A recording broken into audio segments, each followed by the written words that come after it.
And now, please welcome co-founder and chief operating officer of GetYourGuide, Tao Tao, president and co-founder of Klook, Gnock, and chief product officer of Viator, Kristin Dorsett, in discussion with Skift head of research, Seth, Borko.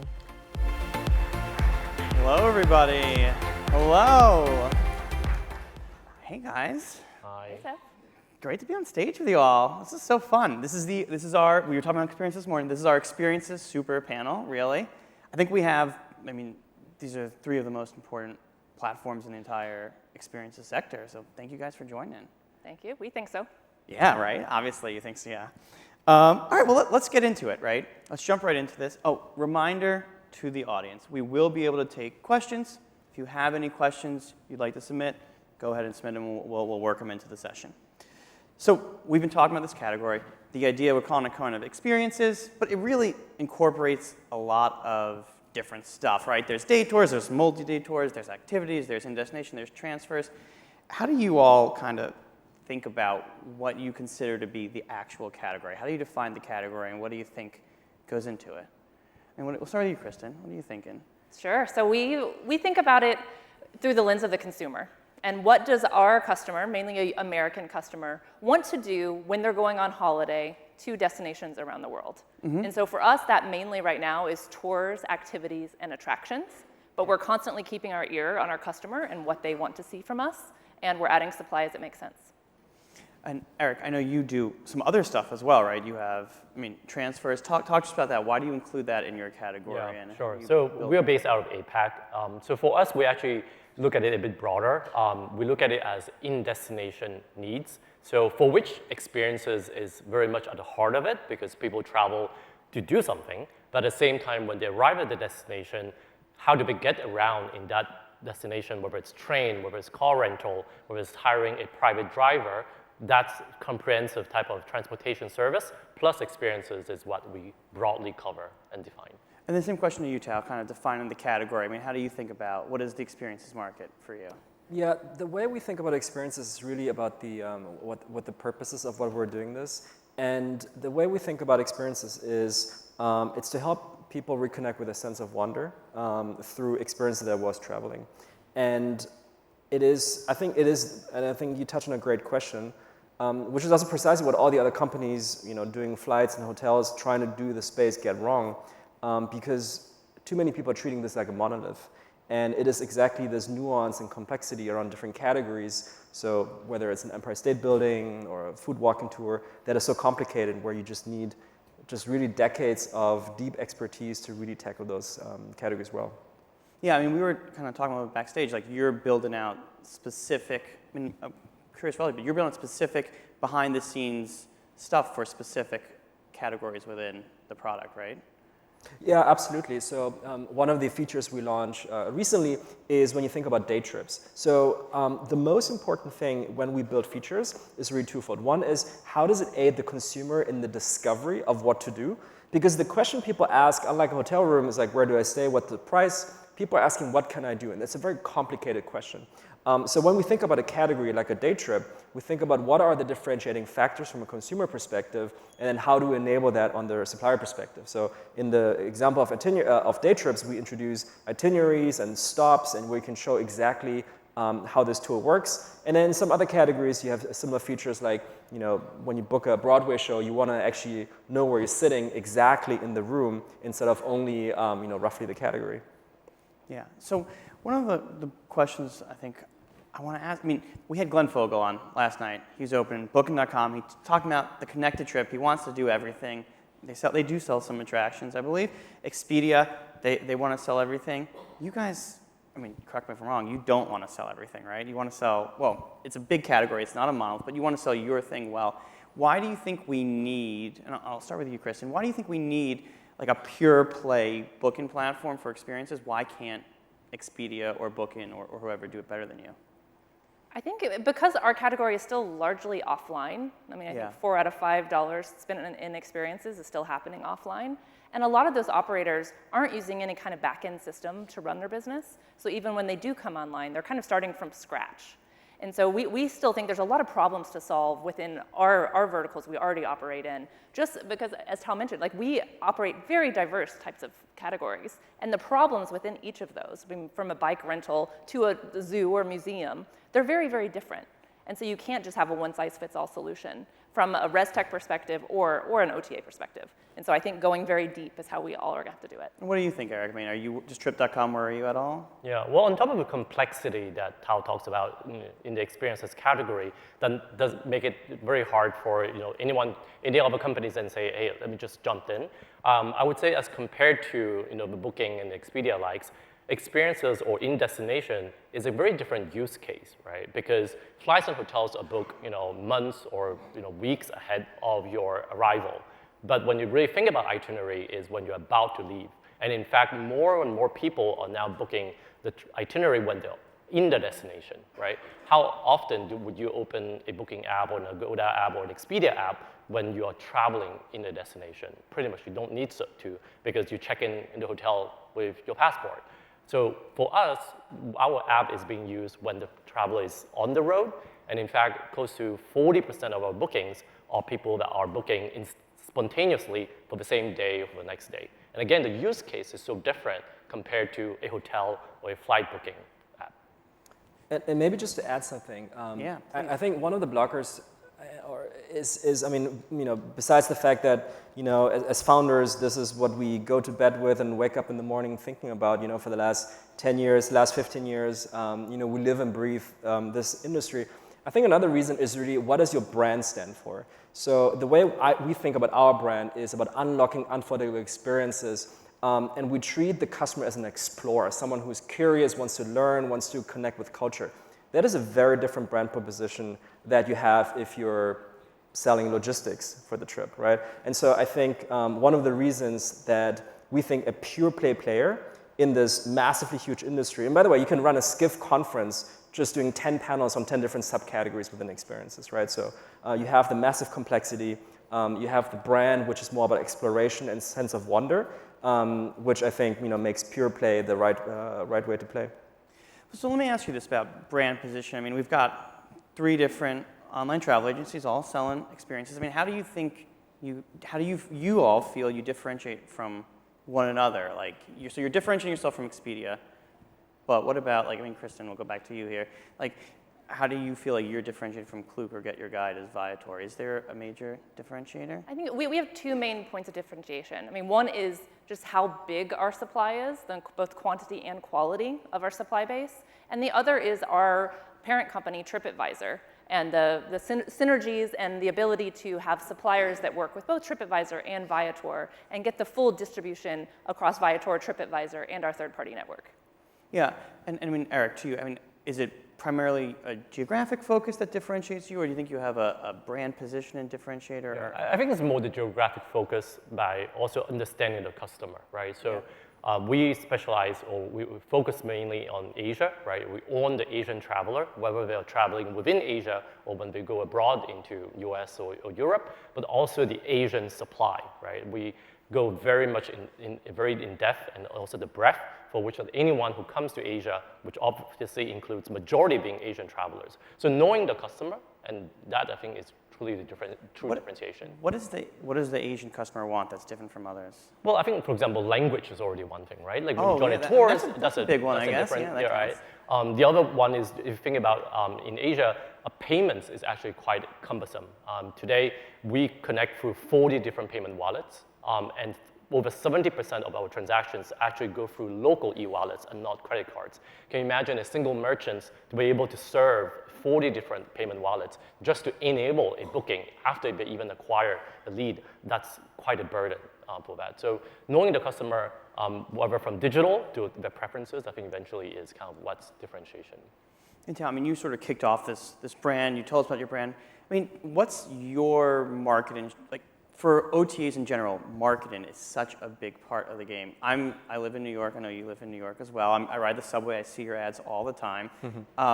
What's your marketing strategy for GetYourGuide, and how are you positioning yourself? Yeah, this also tags onto your question about differentiation. And one of the strategic choices we've definitely made is to lean into brand. because we think there is a massive opportunity to really define the category.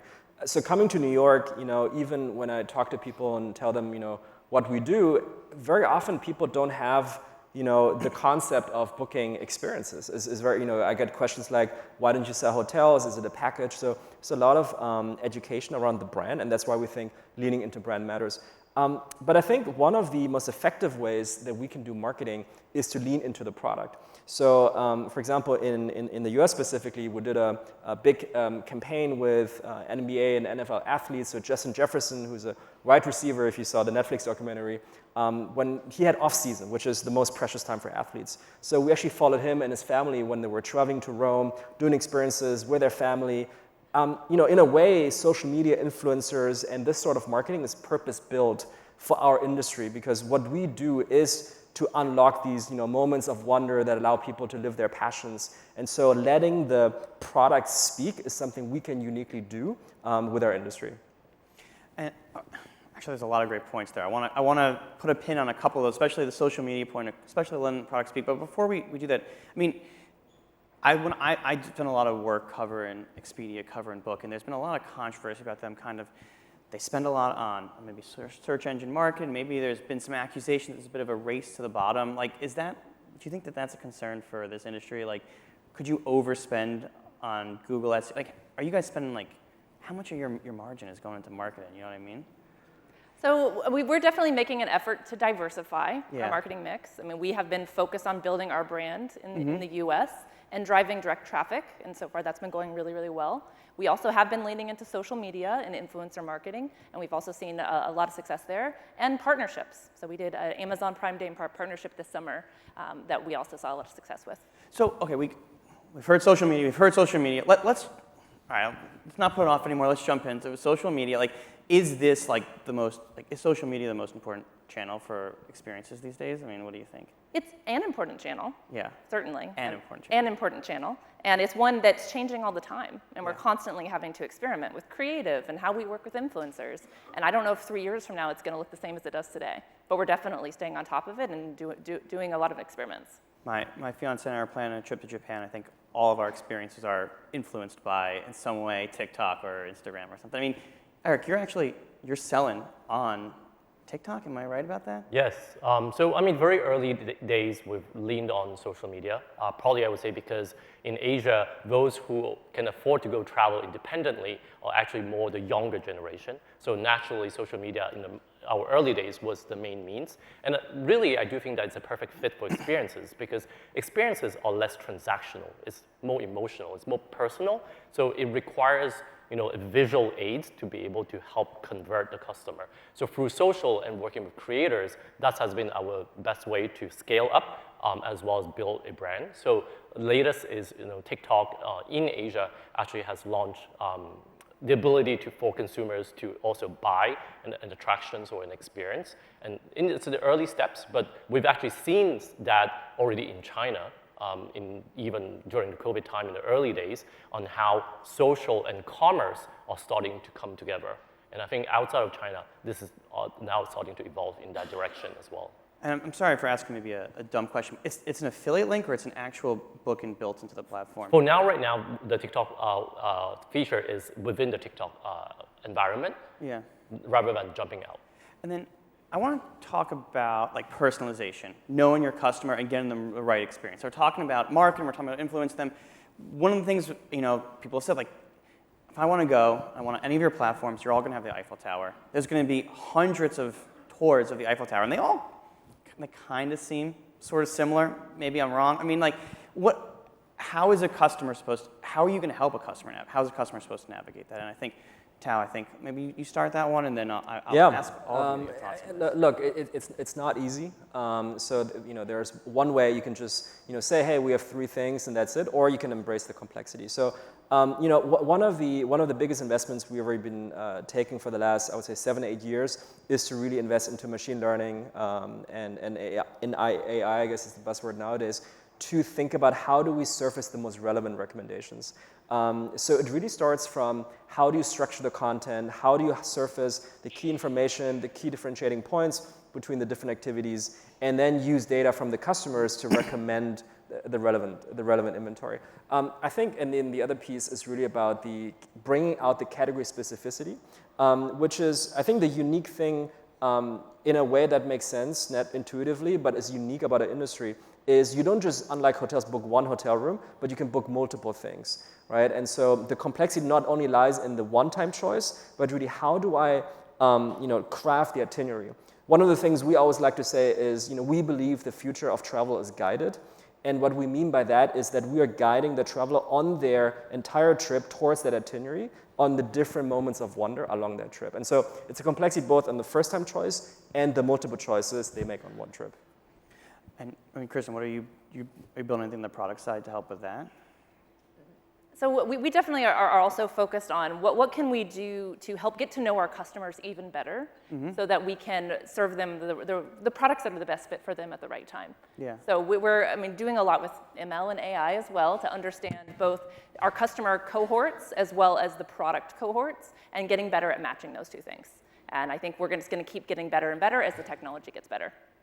You seen any AI use cases? Yeah, I mean, that's, I think, given that, we'll have to invest more in personalization, AI, but at the same time, I think our approach has been slightly different.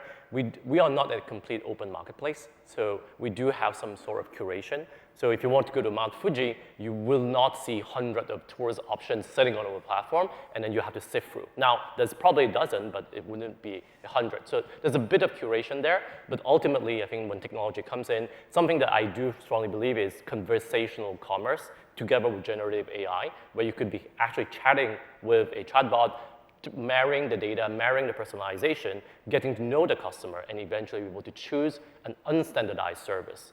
Filters, I think, is very difficult for unstandardized services. Yeah, and that's an interesting point. Your point about the curated platform. It's like hard to imagine Booking.com be like, actually, we don't want more hotels. We've got enough. Like, that's not how they work. And it's kind of, you're saying something kind of the opposite. I mean, one of the challenges, though, is that you need enough inventory to sell through and generate a profit, right? I mean, these are small ticket transactions. So how do you think about that? Like a company, this is going to be a grab bag for all of you, but like there are some large companies that do hundreds, thousands, millions of tours. I'm sure they generate a lot of revenue. There's some small, really small tour operators that do really cool stuff, but they only sell, one or two tours a day. How do you balance that authenticity, that feeling like a really curated experience with scale? I mean, what do you think? Yeah, so I'll talk. So Viator started its life as a curated marketplace. And we found that over time, we made the decision to open up our platform, and we found that actually we couldn't predict what customers wanted. We couldn't predict which version of the Mount Fuji tour they were actually going to book.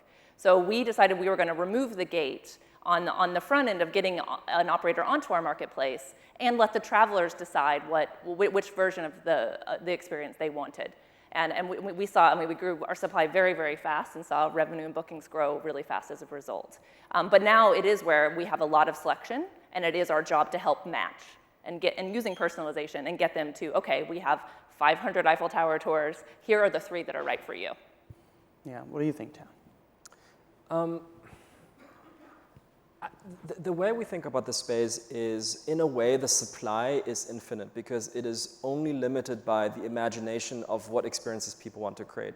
One of the fun stats I always like to look at is, we've been around for 15 years, but some of the most successful companies were only created in the last 5 years. Because a lot of, the companies in experiences, if you think about guided tours 20 years ago, it was, walking tours, souvenir stop, the end, right? And some of the most successful independent activities that we've seen on our platform are so diverse and so new. Like, some of the trends, obviously food tours, that's been around for a long time. A lot of these movie tours been around for a long time. We created a tour where, some Swiftie fans created the best ways to, prepare for a Taylor Swift concert. So you have to be open for these kind of experiences. And what I find fascinating is even the scale experiences you talk about, they're innovating all the time as well, right? So when I came to New York 20 years ago, a lot of the observation decks did not exist. And so I think the trick really is how do you manage curation at scale without limiting the creativity of the experience creators you have. Yeah, makes a lot of sense to me. That's pretty cool. I mean, we're talking about creativity, interest in folks, in some of these smaller, more authentic experiences, maybe more authentic, but perceived to be authentic experiences.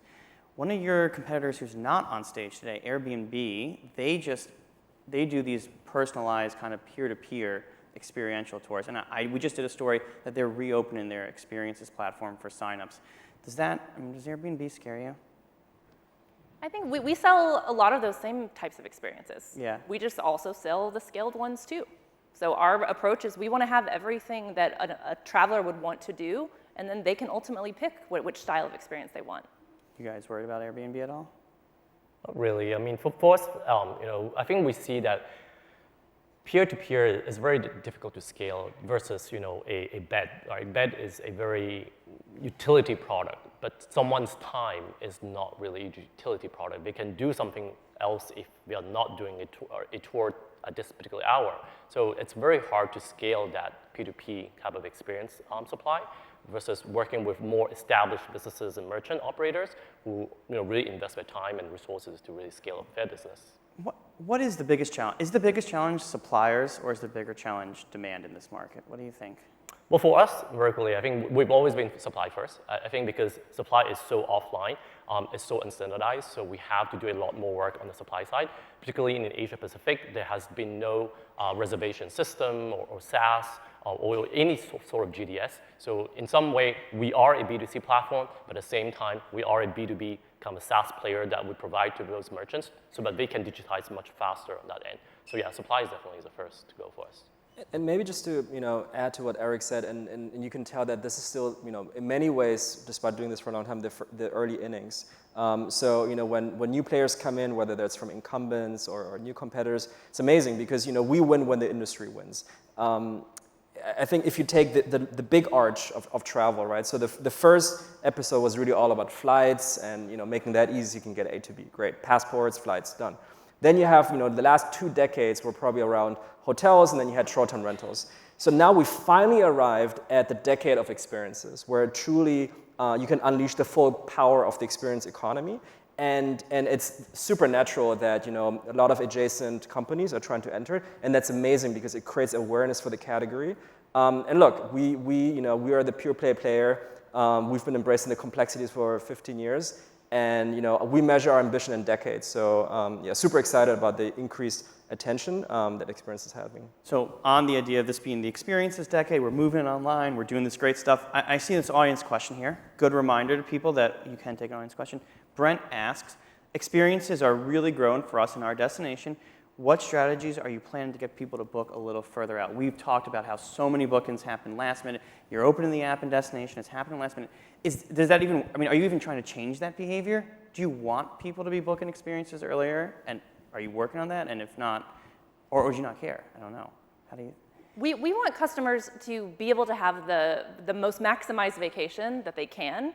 And sometimes that means you need to book further in advance. So we see it as partly our job to educate consumers on this thing is likely to sell out. You're probably going to want to book it ahead of getting in destination. Because you don't want to be like those poor people in the line for the Empire State Building that was around the block this morning, where they made the wrong decision. They waited until the day of to get in line. They should have bought a VIP experience. And we need to be the ones to help them know those even exist. I worry about losing the spontaneity sometimes, though. I worry about overscheduling my vacation. Yeah, for us, I think inherently, if you look at our industry, I would say, 70% or more of the bookings actually happen offline. And what does that mean? That means people are walking up to that attractions or, calling up the operator for tomorrow, for later this afternoon. So from day one, we've been really going at is one, mobile first, because consumers are on the go, so you need the mobile. And number 2 is really instant confirmation and same-day availability, to be able to power actually spontaneous travel. So we are a stronger believer in spontaneous travel and how app first and all the operations work that we have to do to enable that. Let's go here. I like this question here too. What percent of your business comes direct versus And I mean, do you sell through other third parties, I mean, or is all your business coming direct? That's an interesting question. I feel like it's a little OTA focused. What percent of your business comes direct versus travel agents versus other partners? And I might even ask, like, do you worry about your suppliers competing with you, about suppliers selling direct? Does that worry you, or is that a thought? What do you think, Tao? So starting with the mix, so historically we've, the direct piece has been the one that has been increasing its share the most. So we have the most downloaded app in the space, and that use case is really, really strong because what we've seen is actually the one thing that drives the most loyalty is if you have used it to book 2-3 different things, then you understand the power of discovery. So it's not just like, I will need a ticket to X or something, but it's really like, I can help with the question, what can I do in New York? That said, so partnerships, so we have some partners in the room as well, where we can bring just increased awareness and also add ancillary revenue to some of our partners. That's definitely been big. Travel agents is certainly also part of it. So I wanted to ask specifically, Eric and Tao, you've raised a lot of money. Your private businesses, your unicorns, you have huge valuations. I mean, is there is there an exit strategy? Is there an IPO in the future? Is there a merger? Or get your Klook your guide? I don't know. Like, is that gonna? Do we see that come in, or what do we think? Well, I think it's about building a marketplace and platforms, right? And to us, marketplace and platforms require scale, and scale will eventually bring us profitability, and we're glad that we've already reached that. So, I mean, the next milestone, whether it needs to be go to a public company, I think that's just part of a journey. Yeah, we're, especially I myself, just laser focused on, building the absolute best product. We're doing that, and I think we're doing it pretty well. Audience question. Do you think there's an opportunity for you to build out more back-end services for tour operators? Absolutely. Yes, I mean, right. we see that's a key part of the equation. And you have Boken, right? We have Boken, so we have a fully owned ResTech in our portfolio. But we also, even as part of the Viator platform, are thinking about how do we make it easier to work with us? How do we give different tools, different insights that help operators deliver higher quality experiences that help both of our customers? Actually, and we've got a question. I mean, you said higher quality experiences. I mean, how do you control for the quality of the experiences you plan? And there's like some bigger questions here. How do you make sure you have ethical operators? How do you make sure you have safe operators? How do you make sure you have the right kind of suppliers doing the right sort of thing? And how do you all think about that? And what do you think, Tao? Yeah, so, in many ways, our top priority is to make sure that we provide safe and high quality experiences to customers, and that these work for the communities that these experiences take place in, and that we create economic opportunity for really the local experience entrepreneur. So we have, just like everybody else on the stage, I'm sure, tons of safeguards, processes, automated as well as manual. We delist hundreds of activities against a variety of criteria in terms of sensitive content, not meeting standards, people without licenses. So, people trust us in the service economy with their time, time with their loved ones, and that's a responsibility we just take very, very seriously. Okay, we are coming up on the end of this experience, a super panel. I wanted to ask you guys a couple of lightning round, fast questions. We're going to start with Kristin, we'll go down to you, Tao. I want each of you to name the favorite experience you've ever booked on your platform. A food tour in Lisbon. Para-hawking. I don't know if it's paragliding with a hawk in Nepal. Paragliding? Okay. It's called para-hawking. Well, that needs some explanation. Tao? I'm much more boring. Just a private guided tour through Jerusalem. Oh, that's a great one. What keeps you up at night when you're running your platform, Kristin? I think the complexity of it all. Yeah. And how we can solve the problems fast enough. All right. Yeah, I would say people. People? At this stage, yes. And Tao? Most of my jet lag going between Berlin and New York. We're going to reverse it. We're going to start with you, Tao. You need to say something nice about one of your peers on stage here today. Look, I admire Eric and Ethan for their incredible resilience. We've over the years seen hundreds of startups trying to break into this space.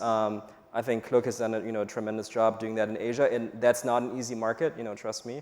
And Viator has really reinvented itself. We've always been we came after Viator. We've been tracking Rod, the founder, quite well. And I think in many ways Viator has reinvented itself, and kudos to that. And I think jointly also really driving awareness for the space.